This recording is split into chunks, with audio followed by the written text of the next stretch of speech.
Welcome to Tenor Tech, where I solve the problems you didn't even know you had.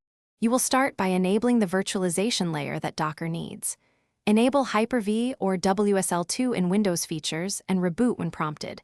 This gives Docker a lightweight host. Next, run the Docker desktop installer you downloaded and follow the installer prompts. Once done, open Docker Desktop and sign in or continue without an account. Make sure to open settings and allocate CPU, memory, and disk space to match your projects before pulling images. Now you will fetch and start containers. Open PowerShell and run Docker pull to download an image. Use tags to control versions.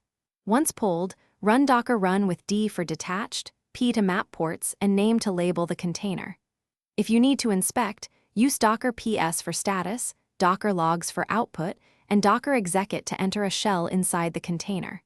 Make sure to stop and remove test containers when finished to free resources. Finish by organizing your stack with Docker Compose. Create a Docker Compose. Iml, then run Docker Compose up D to start all services together. Once running, use Docker Compose down to stop and remove networks. Clean up with Docker System Prune when safe. If containers fail to start, check Docker desktop status, verify WSL2 is running or Hyper-V service is active, and review logs in the troubleshoot panel. If networking fails, restart.